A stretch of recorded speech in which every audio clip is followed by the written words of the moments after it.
Good evening, everyone, and welcome to the Angry and Ornery Show. It's nice to be here. It's nice to see people in our audience we didn't see last time. And we are happy to say that I believe this is our third show, but we'll check on that with Lionheart in a minute. This is the Angry and Ornery Show that is filmed in Second Life every 2 weeks on Wednesday evening, 10 o'clock Eastern. That would be 7 o'clock Second Life time. If you'd like to come to our studio, of course you can log in, create an avatar, contact me, Zoltan Mint, and I will get you here to the studio where you can watch us film this live. There's a lot of things that happen behind the scenes that you'll be able to witness. Just let you know. Also, if you can't get into Second Life, or you're too scared, you can get on Hitbox and watch the show stream live. Hitbox.tv on your friendly internet provider will let you see the show if you type in Angry and Ornery, and you can watch this live as it's being filmed, or taped, or shot, or whatever you want to call it. Finally, if you can't do that, either of those two things, get on YouTube. You can get on YouTube. You know you've been on YouTube, because YouTube has the Angry and Ornery channel. And we edit the show up, put in some graphics and things, and you can watch the show. You can actually see all of our Angry and Ornery shows on YouTube. Again, just look for Angry and Ornery. Watch it, leave comments, like it, and Lionheart will send you candy through the mail. Speaking of Lionheart, come on out, sir. You do have candy to give to the people that watch us, right? Lots and lots of candy. It's in my white panel van that I drive around town. What kind of candy would you give people for watching our show? Chocolates. Godiva chocolate. I would give them the best. Because obviously the people who watch our show have impeccable taste. That's true. That's true. I agree. They're probably the best people in the world, don't you think? Yes, definitely. Well, definitely. Why don't we sit down and give the best people in the world a killer show? We're going to kill somebody? We could talk about killing people. Okay. If we, Who do you want to kill? Well, not really anybody, but they do kill people in the things we review. Okay.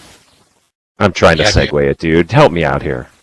I was all pumped, man. I was all pumped. I'm pumped too. Actually, I've got some TV shows I wanted to talk about tonight because I just got back from vacation, so I haven't really had any time to watch movies. But my DVR was full, so a couple of new shows popped up. What do you got? I got some movies, but vacation? Is that what they're calling community service nowadays, is vacation? Yeah, it's a vacation with an orange jumpsuit, so what? Okay. I was out in the sun, I got some sun, anyways. All right, so I'll start, and I know that you and I have a show that we both watched, and we're going to leave that for last, right? Sure. Okay, so I'll do a TV show, and then you talk about a movie. I have to start with America's Got Talent, AGT, as I will refer to it, because America's Got Talent just started up last week, and they're doing their audition process currently. And for some of you that know me, you might know that I auditioned for America's Got Talent a few years back. I didn't make it, but NBC called us and wanted my comedy magic show, which included me and another fellow playing a comedy duo of magicians. And we went down to Columbus and we auditioned and had a great deal.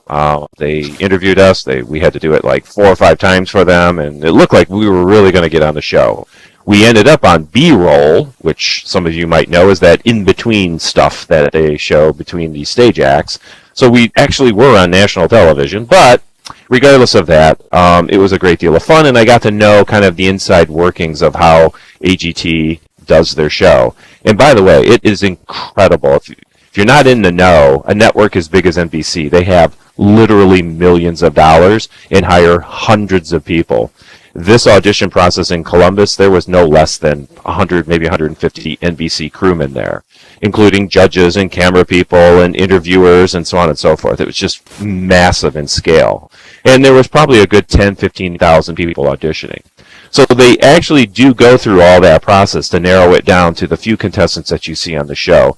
That's why I appreciate the show probably better than most. It's really a lot of work to get acts from all over this country onto that 90 minutes, opening audition show. So this season started up, the 2016 started up, and I was getting a little, blasé about it because it just seemed like, all right, there's going to be singers, there's going to be dancers, a couple of comedians, a couple of magicians, so what? Boring, right? Not at all. This season actually is really, really super good, and I really, really challenge you to watch it, Lionheart. They brought Simon Cowell in. You'd think, well, hasn't he always done that? Well, he hasn't, actually. He's a producer and writer for the show. He's never been a judge. So now you're remembering him from American Idol, of course. But now he's a judge. And actually his interaction with some of the performers are hysterical. They got rid of Howard Stern. I liked Howard Stern, but, a lot of people had problems with him because he wasn't really his nasty self on AGT. But now Simon Cowell is there, and Howie Mandel, and Mel B from the Spice Girls, and Heidi Klum. So, a couple of pretty girls and some fairly funny guys are the judges. Nick Cannon is the host, and they're bringing on these acts, but it's the acts that you watch. You know what? DVR it. Fast forward through all of it, except for when the acts are on stage. That's what you gotta see. There is the strangest, weirdest, most complicated performers I think I've ever seen this season, and they're super, super good. I mean, it's literally breathtaking in some cases. Acrobats that are risking their lives. I mean, I can't explain all of them. You have to just check this stuff out. 90-year-old dudes that are balancing on chairs 100 feet up in the air. It's magicians and comedians, and there are dancers and there are singers, of course. But it's just mind-numbing. And the interesting thing about this, and this is the last thing I'll say about it, is that it's making headlines. Every show, the internet, social media blows up about it. Everybody's talking. Did you see that guy last night? It becomes a viral. They repeat the video on Facebook and all these other places, and it's lots of people are chatting and talking about it. So if you want to be in on those conversations, you got to watch it. You got to see it live. It's just incredible. So anyways, on a scale of 1 to 5, at this point, only 2 or 3 episodes in, I'm going to give it like a 4. I think it has the potential of getting even better. In fact, they're showing previews of what's coming, and it looks mind-numbing. So DVR it, speed through all the fluff, and watch the acts. It's really incredible and fun. And that's all I got on that. Good. Next. I'm sorry, I fell asleep there. All right. So while you That's were because you're narcoleptic. A little bit. So anyways, I was able to catch up on movies while you were catching up on TV, and I actually went out to the movies. Not only did I go out to the movies, I just saw the #1 film that just opened, The Conjuring Part 2. Did you see The Conjuring, the first one? I have not, because I don't watch only horror movies in my entire life. Oh, okay. So, anyways, Conjuring 2. Basic semi-facts of the film is it's the Warrens from the first film, Ed and Lorraine, played again by Vera Farmiga and Patrick Wilson, are called in by the church to do another investigation. Much like the first film, there's kind of 2 investigations. The first one at the beginning, that's just a kind of short, sweet thing. In the first film, it was the setup to Annabelle. In this one, and this is not a spoiler for you folks because it's the first thing you see on the screen, it's the Warrens investigating Amityville. And that's the first few minutes of the film and how they were brought in real life to check the house over by the banks who owned the house to see if it was safe to resell. So then we kick over to London, and there's a very, very famous haunting that happened over there, now known as the Edgeville haunting. And it was one of the strongest, most documented cases because multiple people from around the world came to investigate this, including the Warrens. They vaguely only touch upon the other paranormal teams that comes in. It's mostly about the Warrens. experience. Now, my female companion, she thought the film was more of a love story than a horror film. I thought it was a horror film, but my big thing with it is it didn't live up to the hype. There had been reports coming out before the film opened about priests being at the theaters, people passing out, people being horribly upset over the film. I went with two children, a 17-year-old and a 12-year-old as well, and they were like, that was good, but it wasn't scary. You know, there's a couple of pop-out boo things, and there's a really creepy demonic nun running around. But it was good. They tried to mix in some comedy lightly in the midst of all the horror. There was a really cute scene where he's talking to the woman of the house who is living there with her children. The husband left, and, you know, he's asking her if the husband will ever come back, and she's telling him no. And she says, "The day my husband left, the music left with him." And Warren looks at her and he's like, "Yes, I know how that can be troubling." She's like, "No, literally, when he left, he took the record collection." So that seemed kind of odd and out of place in this film. For the most part, it was good. I would suggest seeing it on the big screen. It is the #1 film right now in America. But on my scale, I'm going to give it like a 3.5 because it didn't live up to my hype. I was expecting to be scared. We were expecting to have nightmares. It was good film, but don't go into it thinking you're going to come out scared out of your wits like one of the Insidious films or something like that. So, like I said, 3.5, borderlining maybe towards 4, but no 5-star for me. So, that's my first. Back over to you, TV Land. Oh, you're done? I'm sorry, I was playing Farmville. Sorry. Okay, next on the list is a brand new show. Just popped up on Horizon on all weird cable networks. It would be TBS. It's a comedy called Wrecked. WRECKED. This is a parody of Lost, a show that most of you who have watched this show before will know that it's like one of the best TV shows ever made, in my opinion.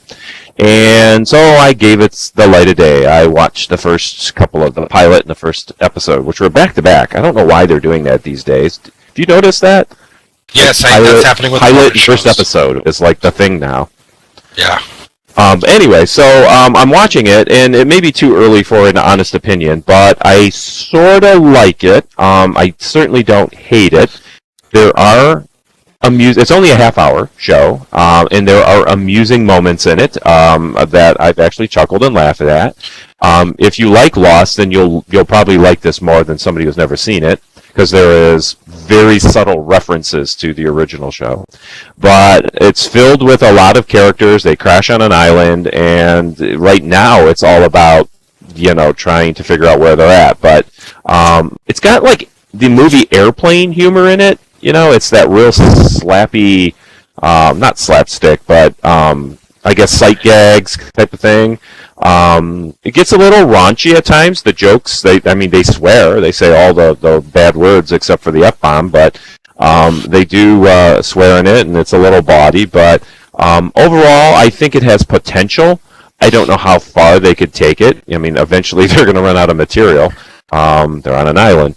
And Lost only ran, 6-7 seasons. So I doubt that they'll run that long, but catch it while you can, because it's actually kind of funny. It's very American humor. It's not British or anything like that. It's not dry or anything. It's very obvious humor. So all in all, right now IMDb's giving it a 6.9, which isn't too bad on their first pilot. So.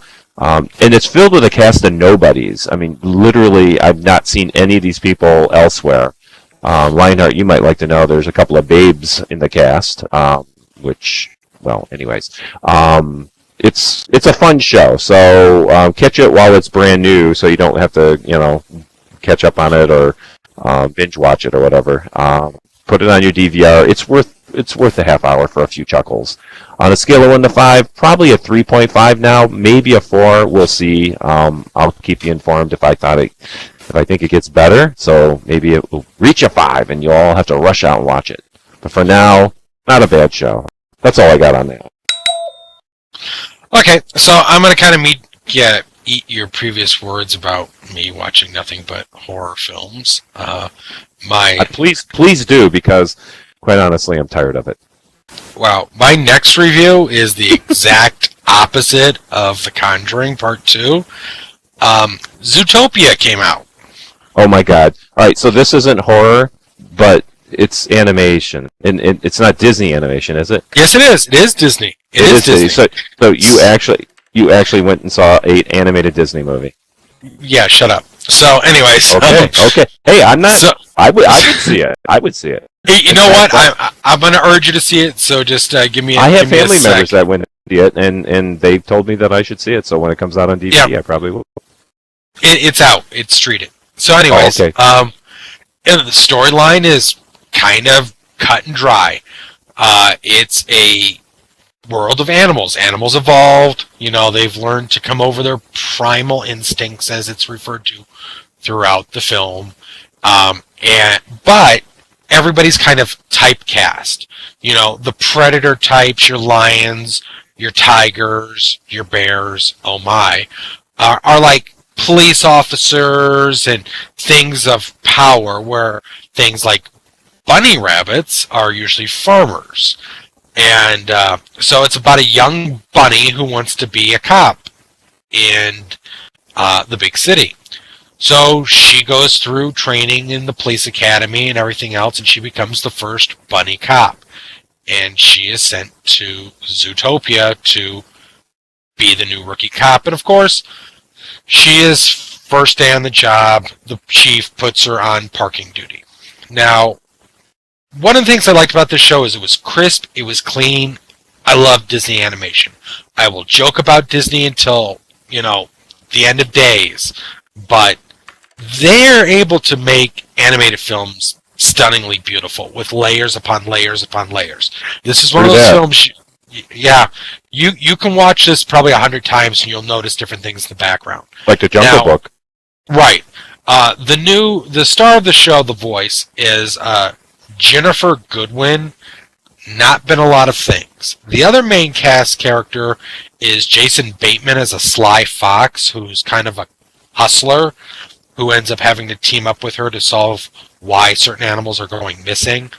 But the thing that kind of blew me away is Idris Elba is the police chief. And he was really funny. I've never seen him, granted I know it was just a voice, but I've never seen him do comedy. And J.K. Simmons was the mayor.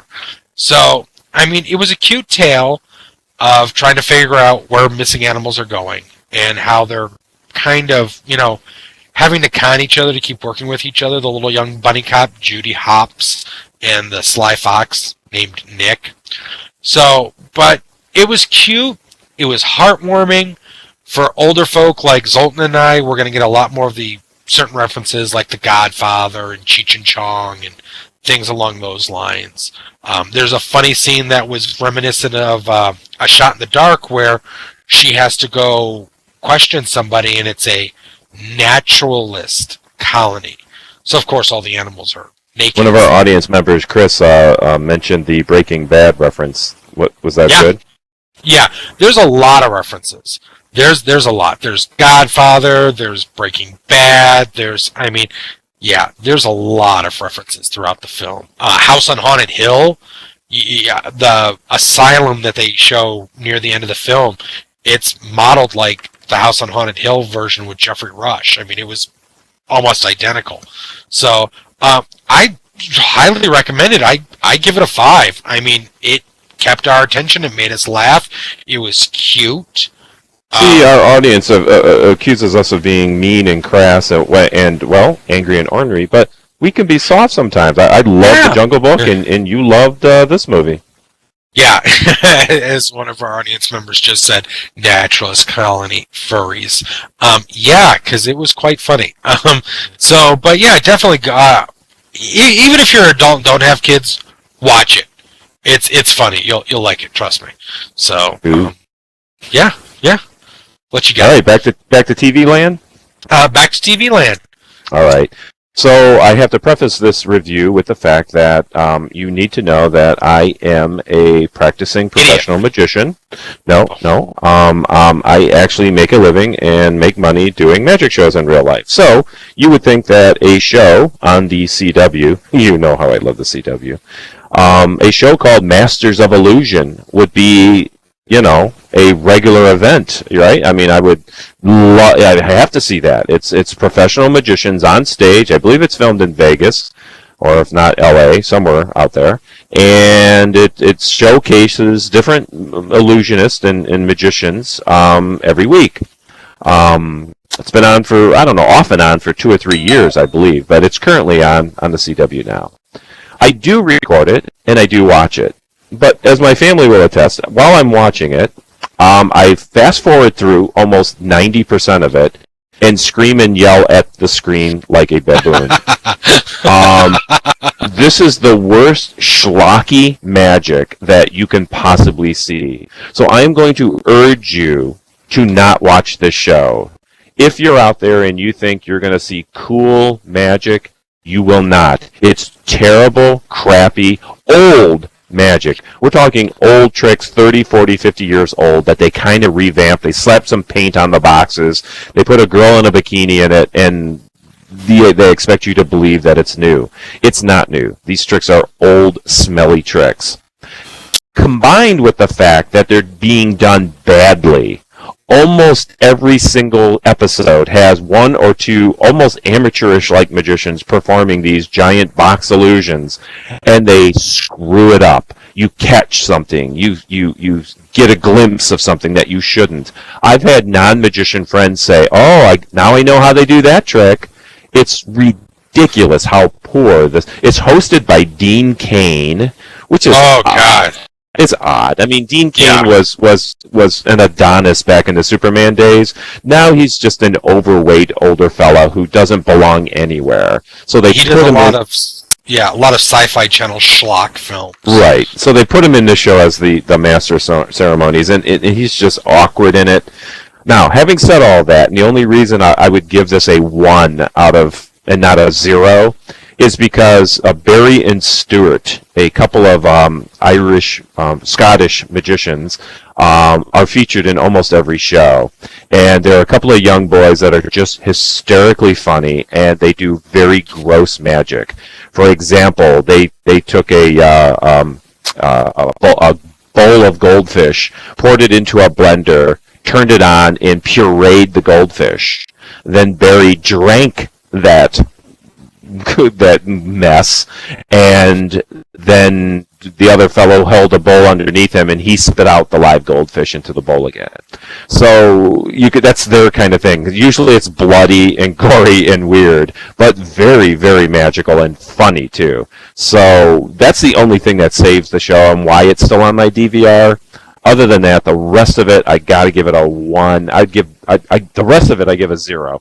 But those two guys, I give a 1 to. So don't watch it. It's really just a mess, and I don't think it's got much life in it. I see it getting canceled very soon. Although the CW, they don't cancel anything, do they? So maybe it will stay on. But what a piece of garbage. Sorry to end on a bad. Well, no, we got one more. So that's my review. Your turn. Okay, so my last movie review before we talk about our joint thing, something that kind of slipped me by, I wanted to see it, and I finally got around to seeing it, was the movie The Gunman. Came out a little over a year ago. It stars Sean Penn, Idris Elba, and Javier Bardem, and Ray Winstone. Can't leave him out.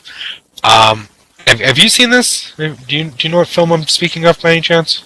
Vaguely, I recall something about it. It starts off. Sean Penn is basically in the Congo. He's over there helping. He's supposed to be what's the word I'm looking for? Like a securities expert.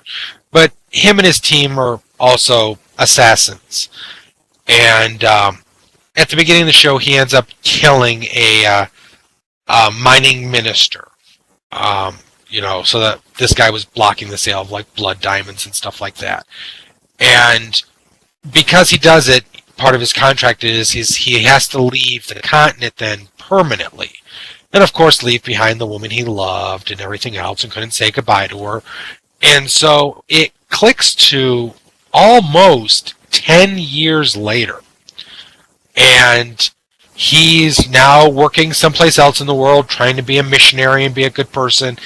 And these very bad men show up looking for him, and he realizes that they're trying to kill him, quite possibly because of the job he did all those years ago. So he starts finding out that everybody else who's involved in the job is either dead or missing or have become very rich and powerful.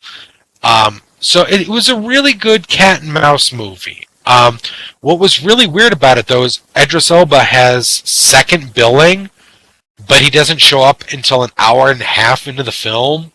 And even then, it's for like maybe 20 minutes total. But it was really good. I'm starting to really enjoy Javier Bardem a lot. I like him. Yeah, I'm starting to like him a lot more as I'm seeing him in smaller things. But it was really good. It was very actiony. It's one of those action films where it's believable action. You know what I'm saying? There's no guy jumping off of a roof and landing on a moving car type thing. It's all very, very believable, just straight up shooting, killing, stabbing, maiming type thing. But I really liked it. And it's out on Netflix, and I'm sure it's on cable and everything else. So I would strongly urge you, if you get a chance to watch it, you have nothing better to do to one night, watch it. I'm going to give it a 4.5, bordering on 5. So good little action drama to spend some time with. So cool. Action films are there's that great genre that you can watch no matter what mood you're in. Yeah. Angry, happy, sad, whatever. Action films are always fun.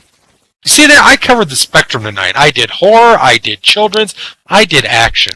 I, sir, have what you call poise and style and grace and as long as range. you keep telling yourself that, you'll believe it.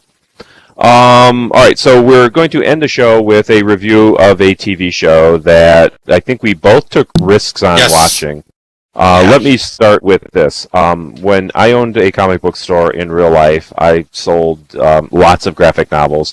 And when I saw that AMC, right, was going to air The Preacher, or just Preacher, I remembered back that, that was a Vertigo title, I believe, DC Vertigo.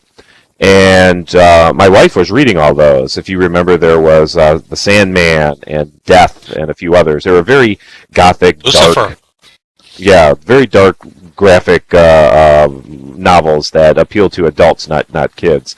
And one of the ones that came in rather late was this one, The Preacher. And unfortunately, we couldn't read it because, well, not unfortunately, I guess, we had a child, so that took up most of our time, so we stopped reading them. But anyways, then lo and behold, it was made into a show, and I saw the previews, and I thought, this could be really, really good, or this could be really, really bad.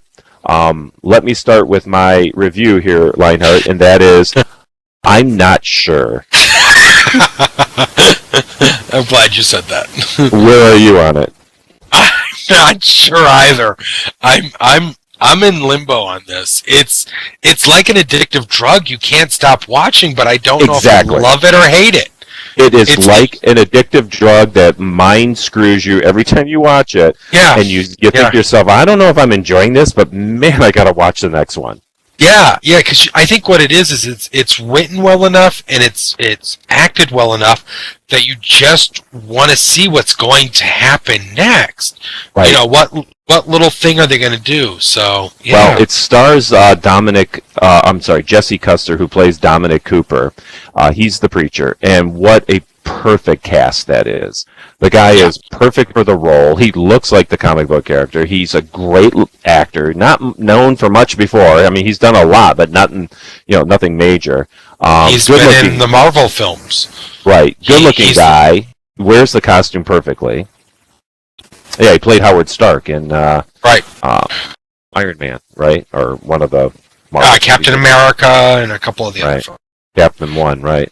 Anyways, so he's really cool. This is a preacher who has a dark background. We're not sure why or what he's done in the past, but it was bad. It was criminal.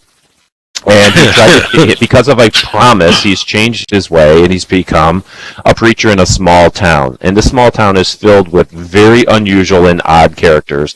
All of them are wastoids, basically. And he's an alcoholic. He smokes. He swears. He doesn't look like your average preacher man. But in the first episode, and I'm not giving you any spoilers, you would know this right away. Something gets inside him. Something supernatural zooms out of space and enters him while he's preaching, in fact. And from there on, he develops almost like a superpower. I'm not going to tell you what that power is, but oh my. It's pretty powerful. Anyways, he befriends a fellow who literally drops out of the sky. You'll find out very quickly that this fellow is a vampire. And well, it took a while before you actually found out. Before he actually said the word vampire. Well, I mean, it just the way the character developed. Right, I wasn't sure. I was on the fence about that. I wasn't sure if he was going to be. Chris says she likes him in our studio audience, and it's true. I like him too, but he's evil. He's an evil, blood-sucking vampire. Is he? Well, yes. Did you see what he did to all of his victims so far? But they were trying to kill him. Trying to kill him. Anyways, think about it. Show 3 or 4 or 5. I don't know where they're on now, but the most recent one introduces. Oh no, they explain 2 characters. That show up and are trying to kill the preacher, and you don't know who they are or why they are, but they always die, but yet keep And so now we know what they are, and I'm not going to ruin that one for you. You have to wait and watch it like I did. But anyways, lots of very interesting characters. Now, I got to say, it's an hour-long show, and within that hour, there's probably a good 15, 20 minutes of just confusion. Just absolute confusion. But then in every episode so far, there's been 1 or 2 scenes that have just been absolutely brilliant. Yeah.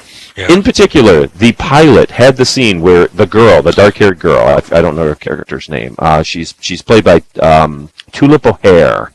Tulip O'Hare's the character, yeah. I'm sorry, it's Ruth Negga who plays Tulip O'Hare. Yeah. Right. And she is in a car with a couple of guys trying to kill her. Oh my god! The car gets out of control. A dead guy falls on the gas pedal, and it goes plowing through a cornfield randomly while she's fighting in the back seat with a guy with a gun and then a knife. And you just got to see how this is resolved. It's amazing filming, amazing action sequencing, and she's pretty good in this. She was, of course, in what was the show she was in? Agents of S.H.I.E.L.D. Agents of S.H.I.E.L.D., right. Yeah, she was Raina in Agents of S.H.I.E.L.D. Raina, that's correct, right. Yeah. And I kind of like her better in this. She's a bad girl. She's hot! She's hot looking. She is. She's definitely hot. She's smoking. Anyways, really, really good characters. If you like those kind of shows where it's a mystery and you're not sure, I'm 90% sure that the questions they're raising every episode will be eventually answered. If they don't, I will never watch the show again. But I think they will. It's like Lost, or it's like Breaking Bad. They create these weird things, but then they answer them eventually. Yeah. Go ahead with your review. I didn't mean to jeopardize all of that. No. The only thing I have to add is it does have, this interesting cast. Everybody just, they work, and Jackie Earle Haley has been popping up every once in a while as this character that they haven't really explained what he does, because one episode he's basically taking somebody's house, and the next thing he's sitting in the office in a slaughter yard, and I don't understand do you know which character I'm talking about? Yes. I think you're going to see more of him. Did you watch the most recent episode? Yes. Yeah. Okay. Yeah. And I'm an intelligent guy. And I'm one of those. Wait, what? Don't lie. I can usually watch something and instantly, this is going to go this way. With this show, I have no freaking clue where it's going. I have no clue either, but I have to watch. It's. I hate to say it, it's more addictive than like Walking Dead or The Magicians, because it's this. With The Magicians, you wanted to watch it because it was so good and it's so fantastic and so everything. With this one, it's just that it's a train wreck. You just can't stop watching. Every scene is a train wreck. To give you an example, there's a character they call Buttmouth. Arseface. What? Arseface. His name is Arseface. I mean, he's called Buttface by other people, but the point is, this is a young kid who tried to commit suicide by blowing his head off with a shotgun. He ended up with a mouth that looks like a sphincter. Yeah. I'm not making this up, kids. Okay. Yeah. It's just really, really out there. I would put it on the level of like weirder than Twin Peaks. It's, you know what? That's a good analogy, because not only do you have the one weird main character, just the whole town is weird. Right. I mean, everybody is just. Now, AMC has batted out hundreds of monster hits, and they either have a monster hit on their hands with this, or they've got a complete flop. Either way, I'm still going to watch it. I think it's going to be a monster hit. I think it might take a little while for it to get going, kind of like Hell on Wheels did. It's not. Yeah, right, it's not for dumb people. No, you have to be. Yeah, you have to. Right now, I give it a 4.5. You know what? I'm going to reserve rating it until we get a couple in, because it could be one of those where the next 10 episodes can be horrible. Right. No, I'm just saying of what I've seen so far, it's definitely worth watching the first 3 or 4 episodes. Yeah, definitely. I mean, a lot of money went into this. AMC did not hold back. I mean, the effects and the cast, the sets and everything are beautiful. At Comic-Con or whatever it was where they premiered it, they actually built the church upside down. Oh, wow. The whole set, they rebuilt it and inverted it upside down like it is in some of the comic book covers or something. I guess it means something. So, well, if you're an adult, watch it. Don't let the kids watch it, but you definitely should watch it. It was good fun. Yeah.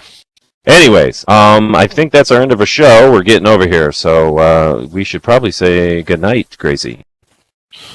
I don't say goodnight, Gracie. My name's not Gracie. Why would I say goodnight, Gracie? I thought it was. Anyways, people, thank you very, very much for coming and watching our show. If you've seen it here live in Second Life, thank you for being in our studio audience. You will all get virtual candy from Lionheart. If you watch it on real candy.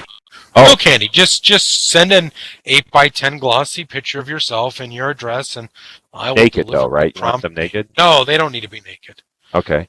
Or if you watch it on hitbox.tv, Lionheart will send you virtual candy.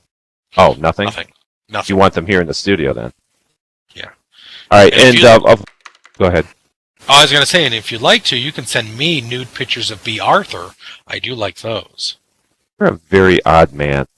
Yeah, and then finally, this will appear on YouTube, of course, in a day or two. Look for it there. Join our channel and leave a comment. We would love to hear from you.